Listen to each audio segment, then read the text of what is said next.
Well, good morning. How are you? Yeah, good. It is good to see you. You look good. You have that going for you. That's excellent. If I haven't had the pleasure of meeting you, my name is Michael Bailey. I am one of the pastors at our Lexington church, and it's truly an honor to get to be with you guys this morning. I love getting to open up God's word with our church family across all of our family of churches. Big shout out to my Midtown squad in the room this morning. Where are you? Yeah, I hear you. So many years ago, I actually used to lead Midtown here at our downtown church.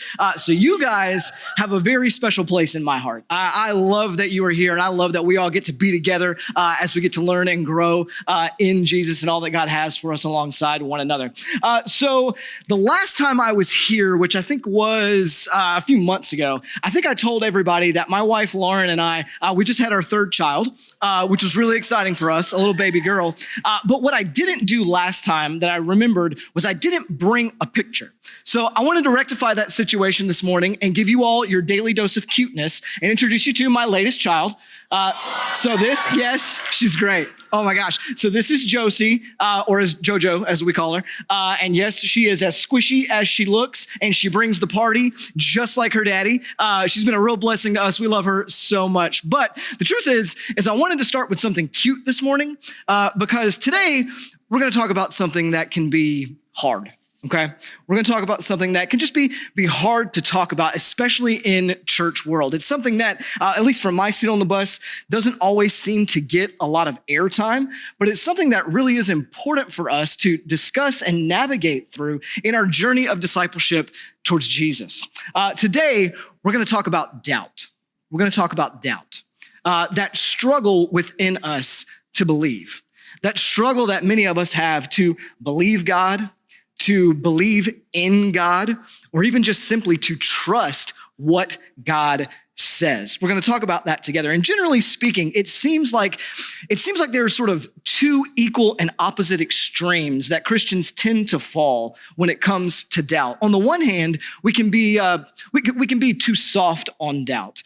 We can, like the Anglican author Os Guinness says, lionize notions of ambiguity and uncertainty, basically meaning that we can treat doubt and cynicism like they're true markers of maturity, like real sophistication and a real like mature human is one who doubts, which honestly, it just sort of becomes in general a slipway towards unbelief altogether. And as you know, like this is the cultural air we breathe, right? Like this is sort of the ethos that our society has, these notions of skepticism, questioning, doubt, deconstruction. These are sort of held up as virtues all around us, but rarely are they virtues that lead us into any sort of real peace or anything like that. But on the other hand, if on the one side we can be too soft on doubt, on the other hand, there are times where we can be too hard on doubt as well, where we can demonize it or vilify it such that those who struggle with doubt can feel so guilty for having these questions or concerns or whatever they may be, to the point where they don't even want to admit it, not much less to themselves, much less anybody else. I can remember feeling a lot of this, for example, like when I was coming up in church. I don't know what your backgrounds were, but I was raised in the church, and I can remember feeling a lot of this when I was younger, that if I had questions or doubts or whatever it may be, well, then I had better keep those to myself. Struggles with faith were seen as a sign of weakness, or if people were being honest, they saw them a little bit as sin. So I should keep them real quiet unless somebody think that I am falling away. And this sort of had two impacts on me. Right? On the one hand, first, it sort of made me feel like something was wrong with me for having doubts in the first place.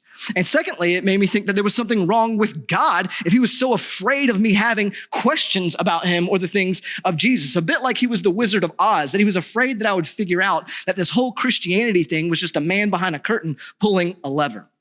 And the problem with both of these responses is, number one, neither of these actually help us deal with doubt. Neither of these responses actually move us to a place of peace or security or confidence. And two, neither of them are actually how Jesus responds to doubt at all. Neither of them are how Jesus responds to the doubter. And the good news is that the Bible has not left us on our own here. If you have ever struggled with doubt, you are in good company, because the scriptures are filled with people who have struggled to believe. And today we're going to look at how Jesus responded to one of them in particular, arguably the most famous one in Christian history, a guy named Thomas. And you probably know him by his nickname, right?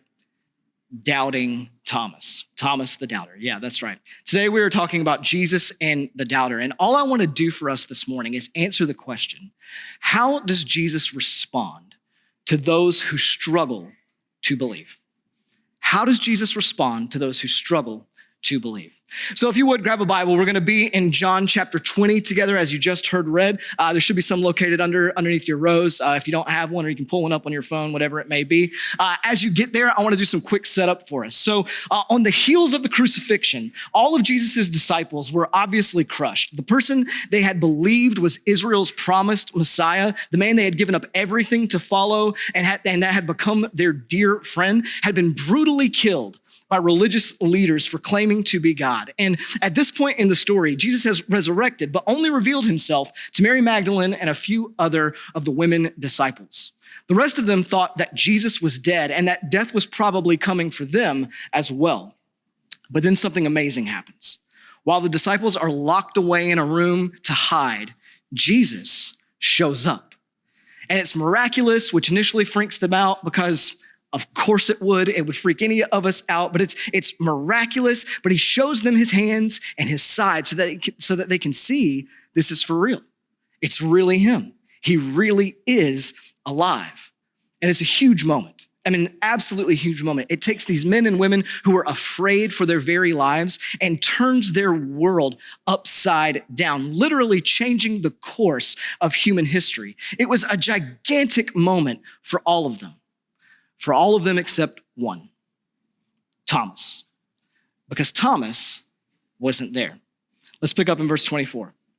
Now, Thomas, one of the 12, called the twin, which was apparently his nickname before he got the one that we know and love, was not with them when Jesus came. Now, we don't know why he wasn't there. Maybe he was out grabbing Chick-fil-A for the squad, or maybe he just needed some time to process everything that had been going on. Who knows? But the point is he missed it. Everyone else got to have this miraculous experience with Jesus. Everyone else got to see the resurrected Jesus, but he is the one who missed out. And I feel like it's worth saying here up front that maybe in your wrestle with doubt, maybe you felt like that a time or two as well. Maybe during worship when we gather together on Sundays or in life group, you have this perception that everyone else has gotten this glimpse of God or got to have some sort of experience with him that you, for whatever reason, have not been able to have. Everyone else seems to connect with God so easily. Prayer just seems to come easily for them. Reading and studying scripture just seem to be natural for them. And you wonder, why do I feel so different? Why do I struggle? Am I alone? And I don't think it's unfair to think that might have been some of Thomas's experience too. Verse 25. So the other disciples told him, "We have seen the Lord." But he said to them, "Unless I see in his hands the mark of the nails and place my finger into the mark of the nails and place my hand into his side, I will never believe." The Greek word used here for told is a word that actually means to keep on telling. Basically, the disciples here were going on and on to Thomas about the resurrection. They were saying things like, "Thomas, listen, Jesus is alive. He's really alive. He was here. Thomas, we're telling you, he really came to us. We really saw him. It's amazing news. Thomas, listen, all of our hope is not lost. Everything is going to be different now. Thomas, he's alive. He's alive, Thomas. He's alive," over and over again, to the point where Thomas responds, "Guys, Pixar didn't happen. What are we doing? Stop it. You have been in this room too long. You need to get out and get some fresh air. I don't care what you have to say. I'm not going to believe it until I see it." With those few words, Thomas's reputation for the rest of Christian history was sealed, right? It's at this point where he stops being known as the twin, but now he's doubting Thomas. Which, let me say, I think it's pretty unfair, all right? I think it's a pretty unfair rap that he gets. Here's what I mean. This is one difficult moment in this man's life, right? And he gets defined by it for the rest of history. How would you like it if somebody took one of your most difficult moments and then defined you by it for the rest of your life? You show up to life group after a particularly hard week of work and you gripe about your job, and for the rest of time, it's all, "Oh, look, here comes Wendy the whiner. I wonder what she's gonna whine about today," right? That would be totally unfair. Like that, I mean, that'd be absolutely awful. Like you and I get to struggle or say something dumb and we're embarrassed for like 5 minutes because people forget. But Thomas has a poor moment and it gets recorded in the Bible and it's how we know him for forever. It's totally unfair. This is why I don't post on Twitter. But part of the big reason that I bring that up is lest we jump on the bandwagon against him here, we should consider a couple of things. First, we should consider that Thomas is actually being reasonable here, isn't he? He's being very reasonable. You know, while first century Jewish people tended to have a more enchanted worldview than we do, and by that I mean they had an easier time believing in things like God and the afterlife and spirits and angels and demons and things like these. Like just, they might have had a more enchanted worldview than we do, but they weren't stupid. First century people knew, like we do, that dead people don't just come back to life. That's an outlandish idea. And Thomas's doubt in many respects isn't rooted in some hard-hearted desire to be skeptical or disbelieve, but rather in a sincere desire for the truth. He doesn't want to be fooled or naive or live his life just by wishful thinking. He wants to live in light of what is real. It's a desire we should all have. And for what it's worth, if your doubt is more intellectual in nature, I think this is something that in some respects should really encourage you. People in Scripture had the same desire that you have. But secondly, also consider that even if Thomas wasn't being reasonable here, how hard of a thing this would have been for him to do. Remember that Thomas, like the other disciples, was severely wounded by what happened to Jesus. He had left house and home and livelihood and very likely family as well to follow this Jesus. He had become dear friends with Jesus, shared his very life with him, had believed that Jesus was the Messiah, God's king, come to usher in God's kingdom to the world. And instead of that happening, instead of all of his hopes and dreams for this endeavor with Jesus being fulfilled, he had just witnessed Jesus be violently killed. For a second, just imagine the toll that would take on a person in his shoes. To feel the sting of a person that you loved dearly and followed ripped from you. To watch your hopes and dreams, not just for your life, but for your community and the world, appear to just crumble down around you. What might that do to you? What might that do to you? What kind of place might that put you in? What kind of doubt or questions or struggle might you have if you were there? Some of you know that spot really well, don't you? Like for some of us, to be sure, our doubts can be more intellectual in nature, but the truth is that doubt comes in all sorts of shapes and sizes. For others of us, if not even the majority of us, our doubt creeps in due to things like disappointment or pain or failed expectations. In fact, according to a recent survey, the Barna Research Group found that suffering was often the leader in the clubhouse for reasons for doubt amongst those in the West. Point being, for many, the struggle to believe isn't because we find belief in God or the things of Jesus to be intellectually incomprehensible, but rather incompatible with our experience and our pain.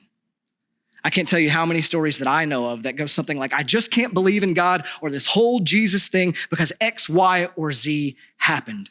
Something bad happened or is happening out there in the world or to me or to someone I know, and I just can't believe because of it. And we'll talk more about Jesus and the hurting next week, but the point is that grief can affect belief, can't it? As the comedian George Carlin is famous for saying, scratch the surface of any cynic and you will find a disappointed idealist.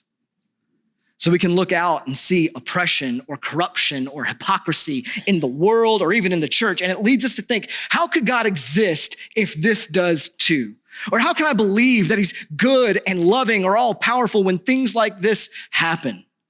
Or it can be in our own personal circumstances, the hopes and dreams we thought he'd deliver that he didn't. I thought I'd be married by now. I thought my kid would get well. I thought my parents' marriage would make it. I thought my marriage would make it.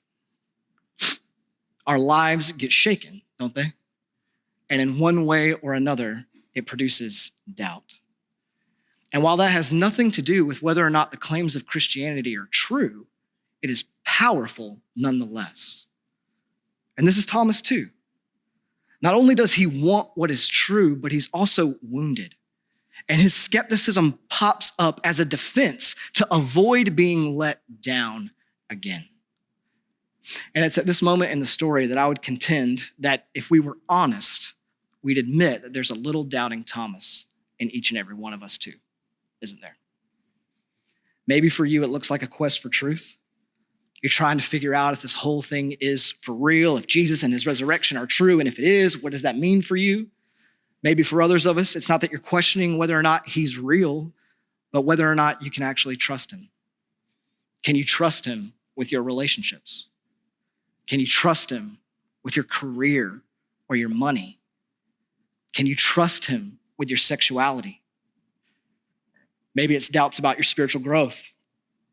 Will he actually come through on the things that he says he'll do in Scripture to finish his work in me, to free me from sin, to reconcile that relationship, to heal what's broken, or if he'll give you the strength to do what's necessary to see those things come to fruition? Maybe there are ways that your life has not turned out how you hoped, places of failed expectations and wounds that we project onto God, areas we want to guard and protect, where we don't let our hopes get too high for fear of being let down again. Areas that we struggle mightily, both to believe in and believe God. Thomas might be doubting Thomas, but the point is he's also a picture of doubting us, of doubting Michael, of doubting Catherine, of doubting Jamal and Courtney and Kyle and Sarah and Caitlin, and doubting you, and doubting you. So how does Jesus respond to doubters like us? Let's keep moving. Verse 26. 8 days later, his disciples were inside again, and Thomas was with them. Sounds better already, right? Like I guess he got DoorDash or something this time around. Nonetheless, it's been 8 more days of him sitting in his uncertainty and doubt. Although the doors were locked, Jesus came and stood among them and said, "Peace be with you." And I love this because this is exactly what happened earlier. Jesus essentially recreates the moment that Thomas missed. Same scenario, same supernatural power, same words of peace. Verse 27. Then he said to Thomas, "Put your finger here and see my hands, and put out your hand and place it in my side. Do not disbelieve, but believe." Again, I don't think it's an accident that Jesus not only recreates the scene, but uses the exact words of Thomas's doubt here. He knows what Thomas said about putting his fingers through the wounds. And so he holds them out and says, "Thomas, you wanted to see? Come and see. Come and see. Put your finger here. See my hand. See my side. Put your hand there and do the very thing that you said you would never be able to do, and believe." It's almost as if Jesus saw Thomas the entire time, isn't it? That he was aware of everything that Thomas was struggling through, that he knew his doubt down to the very words he used to express it. And I think that's worth pointing out because what it should show us is that Jesus never abandoned Thomas. He never abandoned him. Even though Thomas may have believed otherwise, even though Thomas felt like he missed out, even though Thomas thought it was all outlandish and couldn't see a possibility for it to be true, Jesus never let that get in the way. He never forgot about him. And more importantly, he never let him go, which is kind of Jesus' MO, isn't it? Always a heart for that one sheep out of the 99. He's never unconcerned for the one who's left behind. He goes straight to his wounded and cynical disciple and says, "Go ahead, see and believe. It's me. It's really, really me." You see, Jesus moves towards the doubter despite his doubt. he moves towards Thomas in the depths of his doubt. Thomas's doubt did not prompt Jesus' scorn, but rather his amazing compassion. He comes to him with incredible thoughtfulness and pursuit. Thomas's doubt isn't met with rejection, but rather it's met with redemption. Thomas is invited to put his hands into Jesus' wounds, and as he does, his own wounds get healed. His doubt, his skepticism, and distrust are destroyed, and he believes, and Thomas answered him, "My Lord and my God." What an amazing moment. All of his doubt in an instant, all of his doubt, all of his distrust, all of his struggle in that moment give way to worship as he sees Jesus for who he really is. And all I want you to see today is that this is how Jesus responds to the doubter. And for you and me, in our own seasons of doubt, whatever shape they may take, the encouragement for us this morning is this is how Jesus responds to us too. Jesus moves towards you in your doubt. This is the problem when we demonize doubt. We make it seem like it's something that either frustrates Jesus or scares him or both. So we should hide it. We should deny it, whatever it may be. Listen, Jesus' interaction with Thomas should tell you that Jesus is not afraid of your doubt. He's not afraid of your doubt. He is not up in heaven all frustrated with you because you struggle, wishing you could just get over it and move on, nor is he all worried that, Susie's gonna find out the one thing that makes me seem like a joke. No, not at all. He knows exactly who he is. He knows he is the way, the truth, and the life. He just wants you to see that too.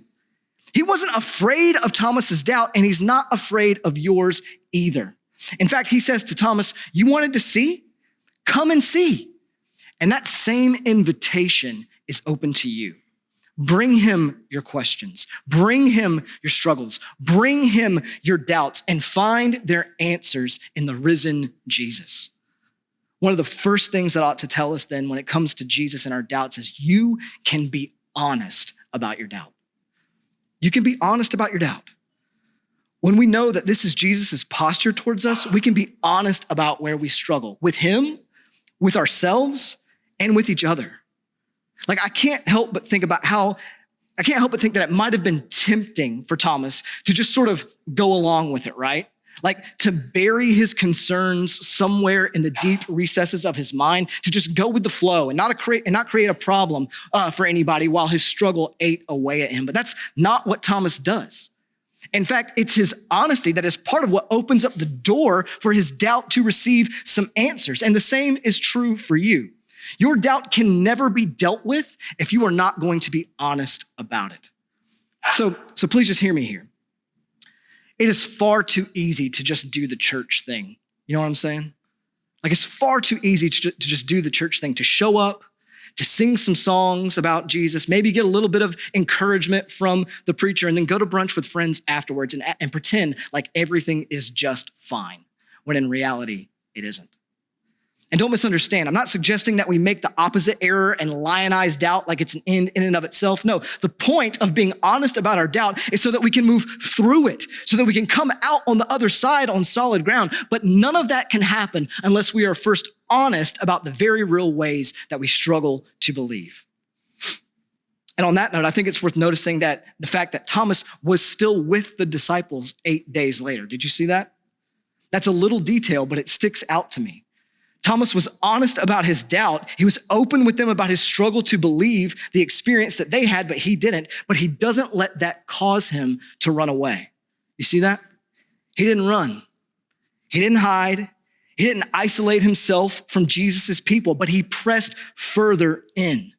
And the reason I bring that up is because the easiest thing to do with doubt is to isolate yourself from the people that you don't think have it, to pull back from God's people, to be alone, or surround yourself with voices who will only encourage the doubt within you, which, like I said before, is just the air we breathe in America. But that only ends one way. And I just think it's worth seeing here that part of what sets the table for Thomas's doubts being answered is that he put himself in a position and around people where that was possible. if in your doubts you isolate yourself from anyone who is willing to continually tell you the truth like the disciples over and over again, if you only surround yourself with an echo chamber of your doubts, you shouldn't be surprised when your faith ends up malnourished and feeble. It's what happens. And the healthiest thing you can do in a season of doubt isn't isolate, but to be honest about it and press further in. And if you do, I don't know when, it might be 8 days or 8 months or 8 years. But if you do, you are in the most likely place to have Jesus show up in your midst and minister to you in the midst of your doubt. So when we know that Jesus moved towards us in doubt, we can be honest about it.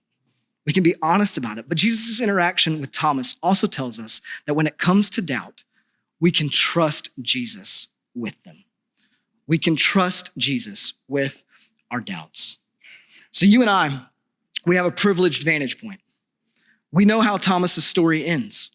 We know that Jesus had risen. We know that he was moving towards Thomas the whole time. We know that Jesus wasn't done with them, that he hadn't abandoned him. We know that Thomas's doubt wasn't going to be the end. Thomas didn't know that at the time, but we know it.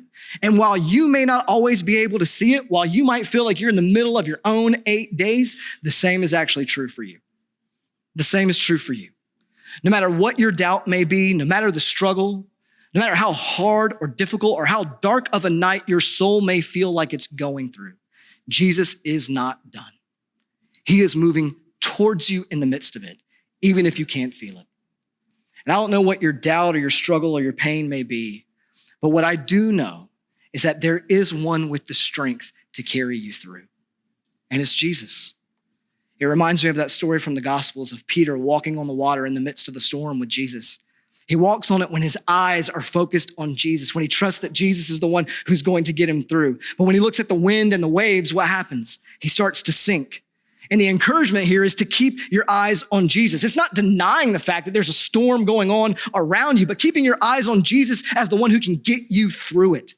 The invitation of Jesus isn't to come to him when you've got it all figured out, when you figured out your struggle on your own, or when you found all the answers to your own questions, when you've got your faith all cleaned up and pretty. No, rather, Jesus says, come to me, all who are weary and heavy laden, all who are feeling burdened down with problems and struggles and doubts of their own. Come to me in the hurt and the hardship and find rest, find peace.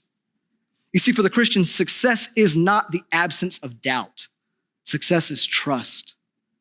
Success for us is not the absence of doubt, it's trust. It's trusting and clinging to Jesus, even when the doubt is overwhelming. And when we don't think we can cling to him anymore, only to find out, like Thomas, he has been holding on to you the whole time. One of my favorite definitions I've ever heard of faith is accepting what I can't understand on the basis of what I can. And what we can understand in our seasons of doubt is that Jesus is in fact alive. We can know what Thomas had to be shown. Listen, I am not a Christian because every question of faith I have ever asked has been answered. I am a Christian because I believe that Jesus rose from the dead. And I know that if Jesus rose from the dead, then I can trust him with all the other questions that I don't have answers to yet. I can trust him when my life doesn't go how I thought it would go. I can trust him when it seems like the world around me is falling apart. I can trust him when it feels like I am missing out on what everyone else gets to have and experience. Because ultimately, what holds me are not those things. Ultimately, what holds me are the same risen, nail-scarred hands that held Thomas. And those hands tell me that I am loved, that he's got me, and that if death didn't beat Jesus and I am his, then sin, death, and even doubt aren't gonna beat me. And what I want you to hear is the exact same thing is true for you because Jesus is in fact alive. Whatever your doubts may be, they will not be your final story. Jesus is bigger than them and he has overcome them. Doesn't matter what they are. And I know maybe some of you are like, but Bailey, that's precisely my question. My question is, how can I know that Jesus really rose from the dead? And look, I don't have time to go into a full unpacking for you on why we can reliably believe that the resurrection is true. That's just not the point of today's sermon. But what I can tell you is there's enough evidence out there for us to reasonably make that conclusion. And we've got a lot of resources that we have put out over the past several years that deal with those sort of specific doubts. And if you struggle there, I just want to encourage you to check them out on our website. But at least one I'd leave you with this morning. There's one that I would leave you with this morning to consider, and that's Thomas. So I said earlier that I think Thomas gets a bad rap because this is just one doubtful moment in his life. And I still think that is true because of how Thomas's story actually ends. It doesn't end here. After all of this is said and done, not only does Thomas cry out in worship, but he will go on to give his life for this resurrected Jesus, for the kingdom of God, to share far and wide this message that Jesus is alive, that sin is defeated, that forgiveness can be found, and the heavens and the earth are going to be reunited fully and finally one day again. According to church tradition, Thomas is the one who first brought the message of the gospel to India, where he was eventually martyred because of his proclamation that Jesus was alive and was Lord. This is a man who goes from being unable to believe that Jesus is alive to a man who is willing to die for it. It seems to me, at least, that that's a man who's convinced that it's true, that it's a man who saw something that really happened. But the thing I want all of us to see is that all of that happens for Thomas on the other side of his doubt. His date with doubt was actually his ticket to get there. And the same may be true for you. And in our doubt, the only real question that's left for us is, will we be open to receive him? Will we be open to receive the work he wants to do in and through us through it? I want to say that Thomas needs a new nickname. Not just for his sake, but for ours too. And honestly, I tried to think of one for us, but I really couldn't come up with a good one, all right? But then it hit me. Maybe Thomas doesn't need a nickname at all. Maybe he's just Thomas, a disciple like the rest of us, who is a mix of belief and doubt, who's a mix of belief and the struggle to believe, like me and you. And maybe he's just a disciple who Jesus loves, who Jesus meets in the midst of his doubt. And maybe that's exactly who we are.